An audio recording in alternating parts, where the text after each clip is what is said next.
कभी कुछ पाने की कामना की है? कभी अपने बालक को गोद में अटखेलियां करवाई हैं? इन सब भाव में आधार एक ही है, मोह। कुछ लोग कहते हैं कि मोह बंधन है, अवगुण है, परंतु नहीं। कोई भी भाव कभी गुण बन सकता है, कभी अवगुण। तो क्या मोह गुण हो सकता है? हाँ, यदि वो सीमा में रहे। परिवार से मोह सीमा में रहे तो ममत्व को जन्म देता है। यदि वो सीमा से अधिक हो जाए तो वैराग्य। कारण ये है कि आवश्यकता से अधिक मोह मनुष्य को दुर्बल बना देता है और दुर्बलता नाश की ओर ले जाती है। इसीलिए समझना आवश्यक हो जाता है कि कहां रुकना है, सीमा क्या है। चूंकि जो ना रुका उसका विनाश के गर्त में जाना निश्चित है। मुझे यह पूर्ण विश्वास है कि युधिष्ठिर हस्तिनापुर के सम्राट होने के लिए सबसे अधिक योग्य है।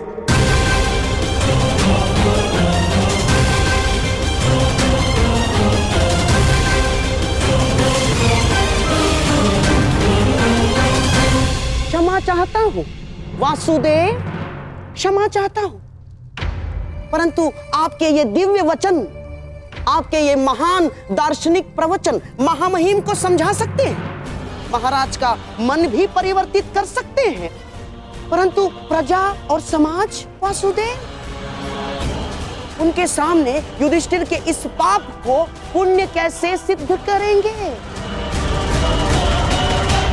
यदि युधिष्ठिर को सम्राट बना दिया गया तो कल को यही उदाहरण देगा। एक ही स्त्री के साथ कई पुरुष विवाह करेंगे वासुदेव। अनाचार, घोर घोर अत्याचार नहीं होगा वासुदेव।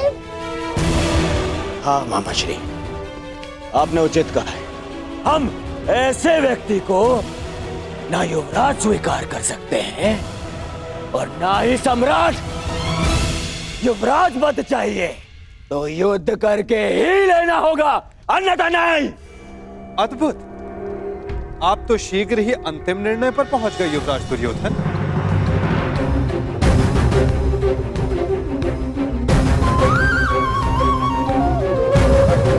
युद्ध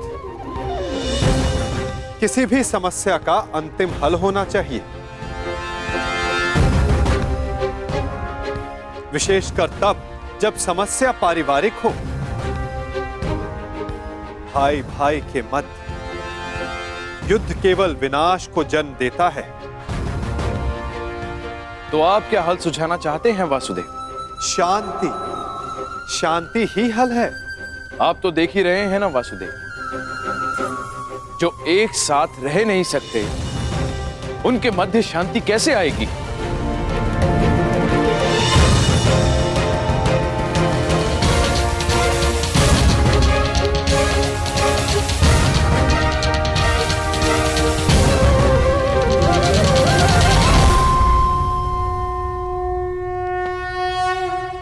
विभाजन से, विभाजन से, विभाजन से, विभाजन से।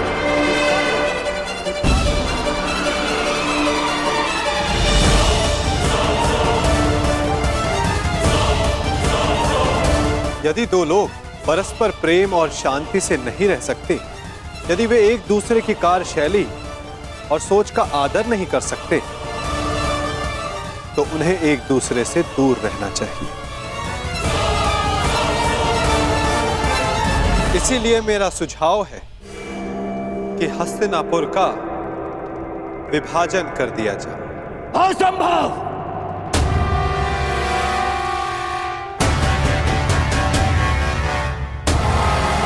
कोई विभाजन नहीं होगा।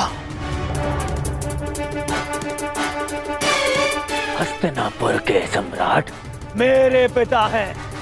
उनके पश्चात सब कुछ मेरा है, और जो मेरा है वो मैं कदापि बंटने नहीं दूंगा। हस्तिनापुर के लिए तुम्हारा ममत्व प्रशंसनीय है कुमार, परंतु सारे निर्णय ममत्व और क्रोध जैसी भावनाओं पर नहीं लिए जा सकते। ये भावना का नहीं, आत्मसम्मान का प्रश्न है वासुदेव। और माना कि आप हस्तिनापुर के निकट संबंधी हैं, परंतु इतने निकट संबंधी भी नहीं कि हस्तिनापुर को बांटने का निर्णय ले सके ना। मैं तो केवल सुझाव दे रहा हूं गांधार नरेश। अंतिम निर्णय तो गंगा पुत्र और महाराज धृतराष्ट्र को लेना है। क्षमा करें वासुदेव, मैं ये सुझाव अस्वीकार करता हूं।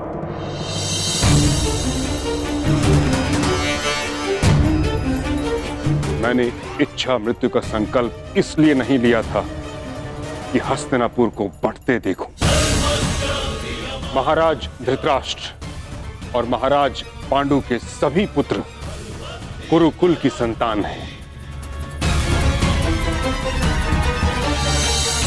कुरुकुल हस्तिनापुर यदि वृक्ष है तो ये उसकी शाखाएं हैं। हस्तिनापुर का अंग भंग होते हुए मैं नहीं देख सकता। तो फिर दूसरा सुझाव वही है जो आपको स्वीकार नहीं गंगापुत्र, जो कर्ण ने दिया है कि अर्जुन युधिष्ठिर की ओर से युद्ध करे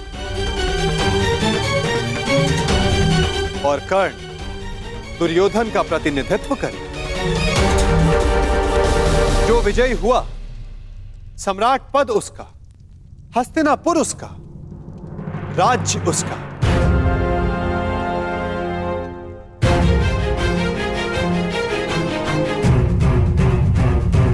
परंतु वृक्ष की एक शाखा तो फिर भी कटेगी ही। परंतु मैं ताचरी ने ठीक कहा, हस्तिनापुर का विभाजन स्वीकारा नहीं जा सकता।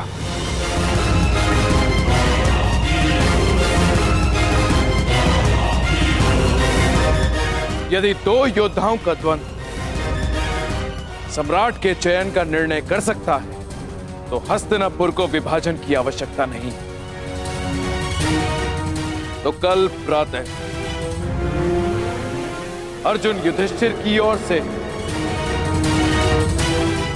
और कर्ण दुर्योधन की ओर से युद्ध करेगा।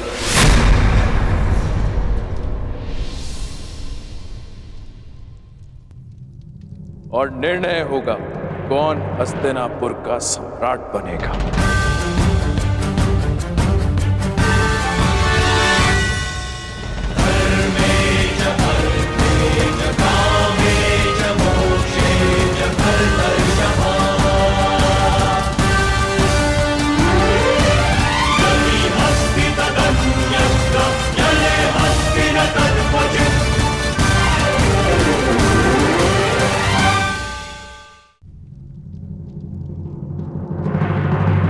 आपने अच्छा किया पिताश्री, जो उस वासुदेव के बिछाए जाल में नहीं फंसे और विभाजन के सुझाव को स्वीकार नहीं किया। अब कल प्रातः कर्ण के बाण उस अर्जुन के बख्श बख्श कोई नहीं, उन पांडवों के स्वप्न को भी छन्नी छन्नी कर देंगे।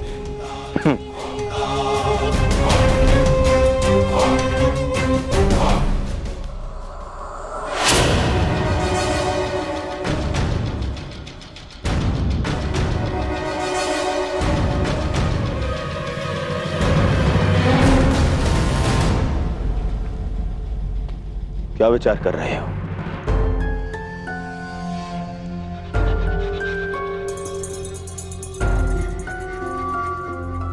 मित्र, मैं विचार कर रहा हूं कि वासुदेव का सुझाव उचित है।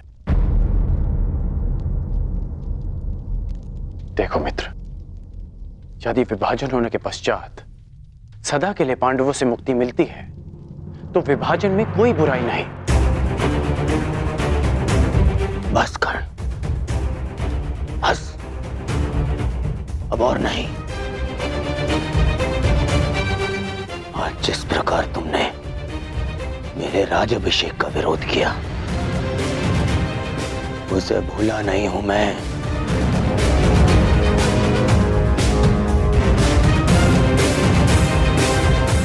मित्र, मैंने वही किया जो सत्य की मांग थी।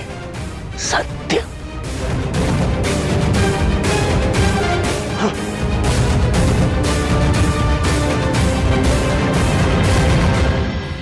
मैं तुम्हें सम्राट बनते देखना चाहता हूं मित्र, परंतु अनीति से नहीं।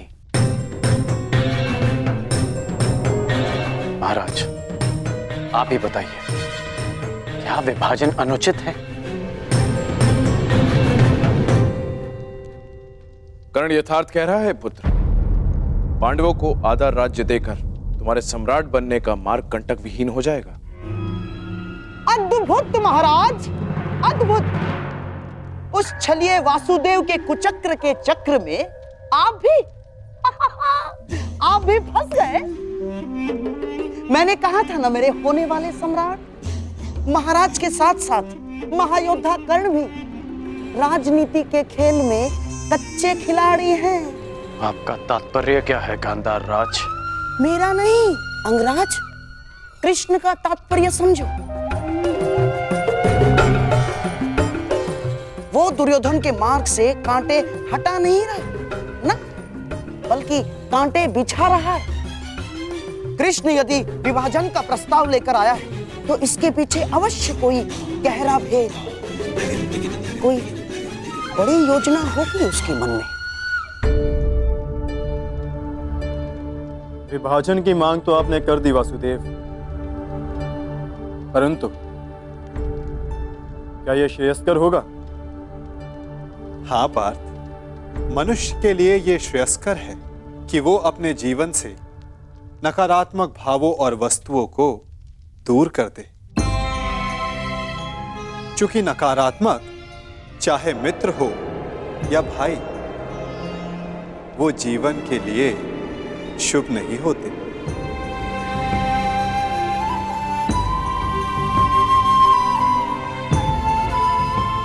जो लोग हमसे ईर्ष्या करें, हमें आगे बढ़ने से रोके, उन्हें अपने जीवन से दूर कर देना ही श्रेयस्कर है।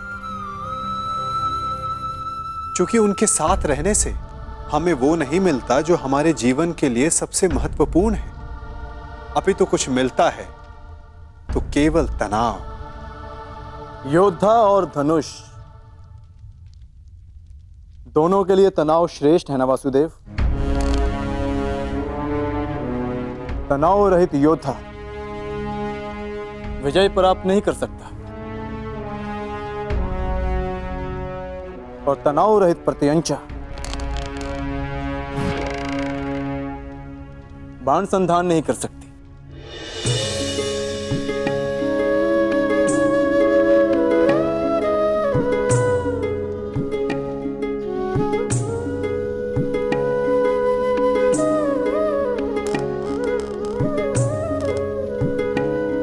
अच्छी बात कही अर्जुन,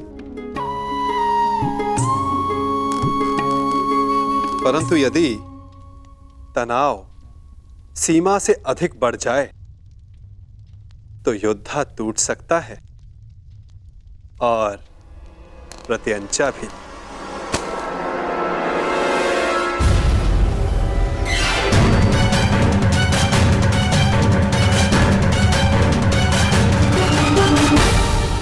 तुम युद्ध के नहीं, जीवन के योद्धा हो अर्जुन। तुम्हें इतिहास बदलना है, इसीलिए तुम्हारा तनाव और नकारात्मक भावों से दूर रहना श्रेष्ठ रहेगा। संघर्ष तभी करना चाहिए जब उसकी आवश्यकता हो। यदि हर पक्ष पर संघर्ष करते रहोगे तो लक्ष्य तक कैसे पहुंचोगे? इसीलिए जैसा मैं कहता हूं वैसा ही करो पार्थ। और मेरा मानना है कि कृष्ण का सुझाव हमारे हित में नहीं, ना, शत्रु के बीज का समूल नाश आवश्यक है। समूल। कृष्ण की छाव में वो पांडव वट वृक्ष के बीज सिद्ध होंगे, जिन्हें रोपने के लिए तनिक भी स्थान दिया गया तो वो जड़ें जमा कर बैठ जाएंगे। और विभाजन का अर्थ हमारे लिए शांति नहीं, अशांति होगी। और ये एक अवसर होगा पांडवों के लिए जो हमें नहीं देना है। कैसा अवसर शकुनी? आप भूल रहे हैं महाराज, द्वारकाधीश कृष्ण उनके साथ हैं। महाबली पांचाल राज द्रुपद अब उनके ससुर हैं। यदि पांडवों को अलग राज्य स्थापित करने का अवसर दिया गया तो वो शीघ्र ही एक बड़े साम्राज्य में परिवर्तित हो जाएगा महाराज। इतना बड़ा साम्राज्य कि हस्तिनापुर का अस्तित्व बौना पड़ जाएगा। इसीलिए श्रेष्ठ यही होगा महाराज, पांडवों को हराकर, उन्हें दबाकर उन पर शासन किया जाए। मामा श्री उचित कह रहे हैं।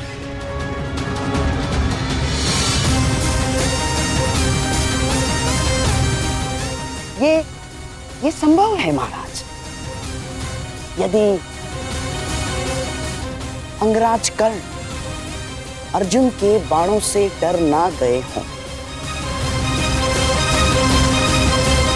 आप भूल रहे हैं गांधार राज कि युद्ध करके अपने मित्र को सम्राट बनाने के पक्ष में मैं सदा से हूं। वो मैं ही था जिसने युद्ध करके सम्राट के निर्धारण का सुझाव दिया था।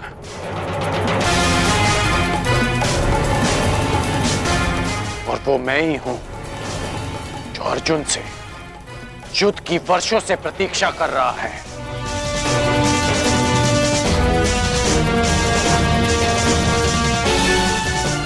मैंने केवल अपने मित्र को एक विकल्प दिया, और यदि उसने युद्ध का विकल्प चुना है तो युद्ध होगा।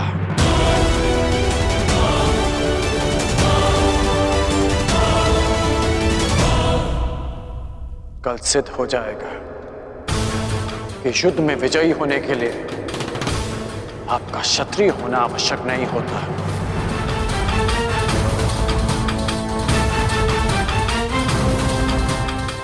और कल यह भी सिद्ध होगा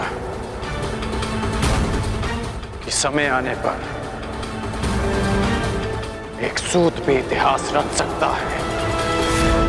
कल मैं उस कर्ण को इतिहास बना दूंगा वासुदेव। अति उत्सुकता ठीक नहीं अर्जुन।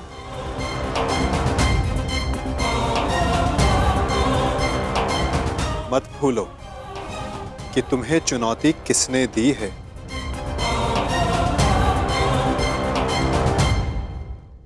कर्ण को कम मत आंकना।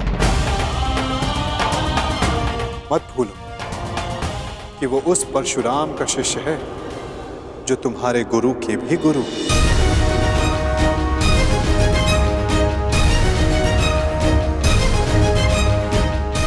आप किसके पक्ष में हैं वासुदेव? मैं तो सदा धर्म के पक्ष में हूं पार्थ, सत्य के पक्ष में हूं। फिर चाहे सत्य छिपा हुआ क्यों ना हो।